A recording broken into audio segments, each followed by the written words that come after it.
All right, so we're going to solve this. This is a typical projectile problem.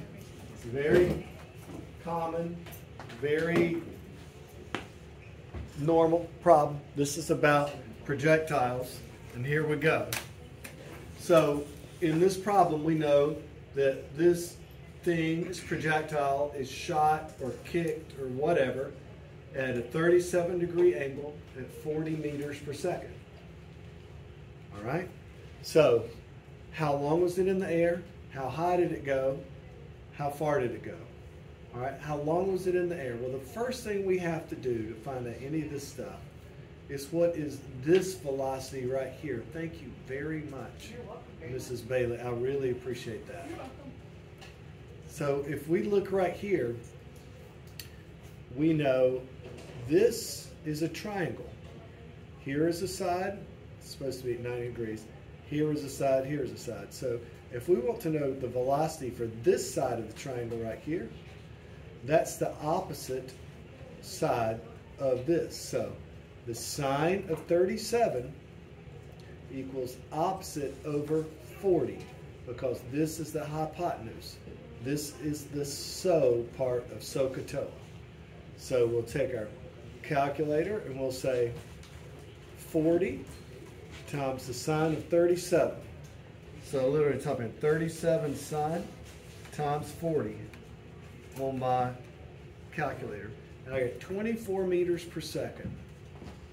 24 meters per second is the initial velocity on the vertical axis. Okay? So now we can use that to solve for how long was it in the air. As this object is going up, it is fighting gravity. We know when it goes to the top, it stops. So we can just say the acceleration is equal to change of velocity over time.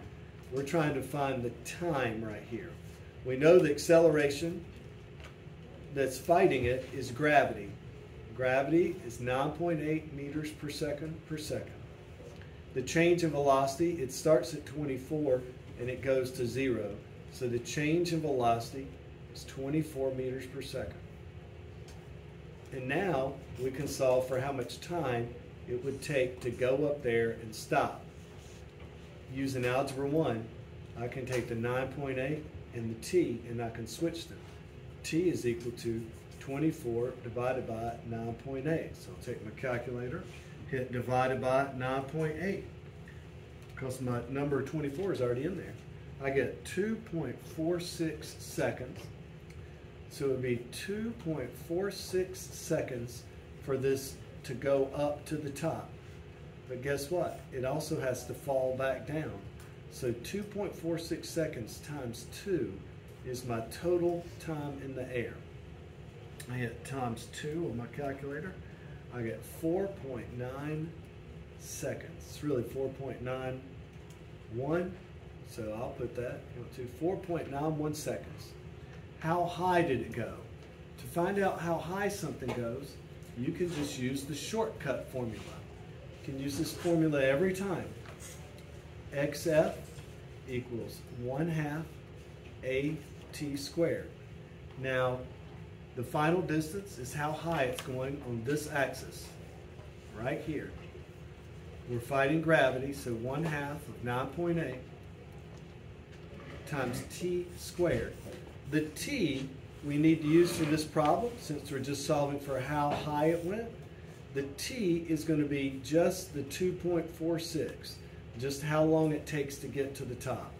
So we'll say over here 2.46 squared. So I take my calculator, I hit 0.5 times 9.8 times 2.46 squared equals 29.65, or we could call it 29.7 meters is the total height. So now we know 29.7 meters is our height. Got that, we got that. How far will it go? To solve for how far it goes, we need to know how fast it's moving sideways, and then multiply that velocity times the total time it's in the air. The total time it's in the air is up here in the right-hand corner. That's 4.91 seconds. So If we can figure out how fast it's moving sideways and multiply that times 4.91 seconds, that'll be where it lands over here. So the sideways velocity we need to find out. We know the angle, we know the hypotenuse. This side is the adjacent side. So that is going to be the trig function, not sine. It's going to be the trig function cosine. Cosine equals adjacent over hypotenuse. So the cosine of 37 is equal to the adjacent side. That's going to be this velocity over the hypotenuse of 40. So we'll just say 40 times the cosine of 37.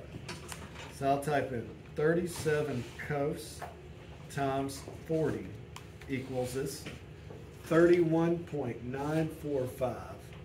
So 31.9 meters per second.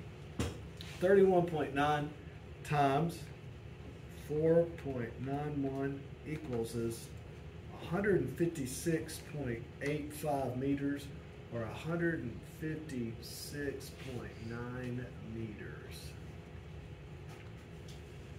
That's how far away it would land. Did y'all get that? All right.